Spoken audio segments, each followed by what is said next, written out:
জামাল ভূঁইয়া বাংলাদেশ জাতীয় ফুটবল দলের বর্তমান অধিনায়ক। তিনি আজকে মানিকগঞ্জের সিংগার উপজেলার খান বানিয়ারা গ্রামে এসেছিলেন এবং ৪ ঘন্টা তার সাথে আমরা কাটিয়েছি এবং তার সাথে বাংলাদেশের ফুটবলের যে স্বপ্ন সব কিছু নিয়েই তার সাথে আমরা কথা বলার চেষ্টা করেছি এবং তার সাথে কথা বলেছিলাম বাংলাদেশের যে ফুটবল নিয়ে তার যে স্বপ্ন।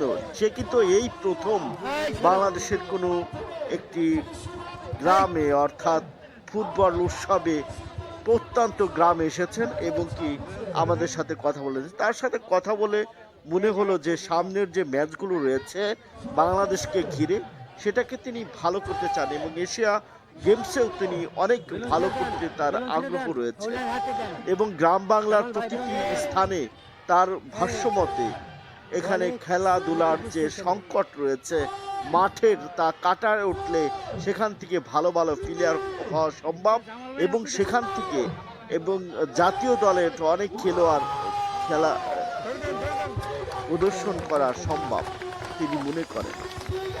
আমরা দেখেছি তার সাথে ঘুরে দেখেছি, তার সাথে কথা বলেছে, যার মানুষের যে জনপ্রিয়তা, একজন মানুষকে যে জনপ্রিয়তা তা কিন্তু ফুটে উঠেছে। দর্শকে কানায় কানায় পূর্ণ ছিল খান বানিয়ারা সরকারি প্রাথমিক বিদ্যালয় মাঠ।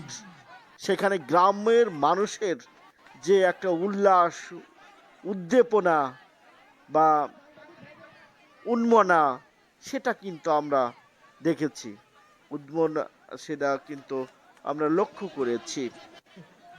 দীর্ঘক্ষণ আলাপের আমি তার সাথে কথা বলেছিলাম। তিনি বলছিলেন যে আমাকে তিনি টেলিভিশনে দেখে থাকেন এবং কথা বলতে পেরে আমার সাথে খুব ভালো লাগলো। তার দর্শকে কানায় কানায় পূর্ণ ছিল। সেও কিন্তু মন খুলে এসব কথাই বলছিলেন। বাংলাদেশ গেমস, বাংলাদেশ ফুটবল, বাংলাদেশের বিগত সময়ের ফুটবল, বর্তমানের সময়ের যে জনপ্রিয় খেলা সব কিছু মিলিয়ে কিন্তু দর্শক কিন্তু কানায় কানায় পূর্ণ ছিল পুরোটা। ভালো থাকবেন, সুস্থ থাকবেন।